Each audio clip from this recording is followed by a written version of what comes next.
আমাদের কুমিল্লার অঞ্চলে খুবই জনপ্রিয় একটা খাবার হচ্ছে মরিচের তরকারি। এটা অনেক বেশি মরিচ দিয়ে ঝাল ঝাল করে রান্না করা হয় আর খেতে অনেক বেশি মজার হয়। বিশেষ করে যারা কুমিল্লার মানুষ আছেন তারা কিন্তু এই খাবারটার সাথে পরিচিত। চলুন আজকে সেই রেসিপিটাই শেয়ার করছি। এর জন্য আমাদের গাছ থেকে সকাল সকাল কিছু কুমড়ো পাতা পেড়ে এগুলোকে ভালোভাবে ধুয়ে একদম চিকন চিকন করে কেটে নিয়েছি, দেখে নিশ্চয়ই বুঝতে পারছেন।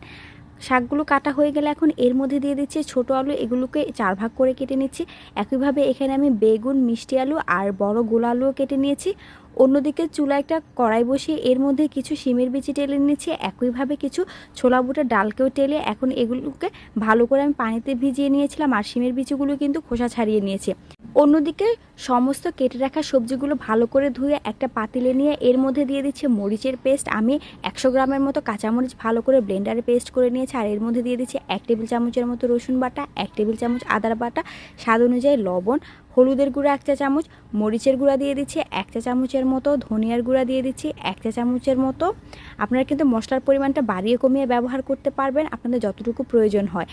ধনিয়ার গুঁড়া দিয়ে এর মধ্যে সামান্য একটু দিয়ে দিচ্ছি গরম মশলার গুঁড়া। আপনারা চাইলে কিন্তু এখানে আস্ত গরম মশলাও ব্যবহার করতে পারবেন, তবে আমি গরম মশলার গুঁড়াটাই ব্যবহার করছি। আর এখন এর মধ্যে ভেজে রাখা শিমের বিচি আর ছোলা বুটের ডাল দিয়ে পানি দিয়ে এটাকে ভালো করে সিদ্ধ করে নিব চুলা হাই হিটে।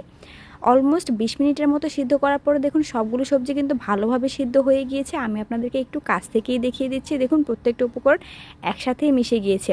এখন এটা এই পাশে সিদ্ধ হতে থাক। অন্যদিকে আমি চুলায় আরেকটা কড়াই বসিয়ে এর মধ্যে দিয়ে দিচ্ছি সয়াবিন তেল। তেলটা একটু বাড়িয়ে ব্যবহার করবেন। তেলটা যখনই গরম হয়ে যাবে তখন এর মধ্যে আমি দিয়ে দিচ্ছি কিছু রসুন পেস্ট, আর আপনারা চাইলে কিন্তু কুচিও ব্যবহার করতে পারেন। যখন এটা একটু গোল্ডেন ব্রাউন হয়ে ভাজা হয়ে যাবে তখন আমি সেই মরিচের তরকারিটা এর মধ্যেই ঢেলে দিচ্ছি। এখন এটাকে অনবরত নেড়েচেড়ে ভালো করে ভেজে নিব। আর আপনারা কিন্তু ঝালটাকে বাড়িয়ে কমিয়ে ব্যবহার করতে পারবেন যতটুকু ঝাল খেতে পারেন। এর মাঝে আমার তরকারিটা রান্না করা হয়ে গেছে, ব্যাস রেডি হয়ে গেল মজাদার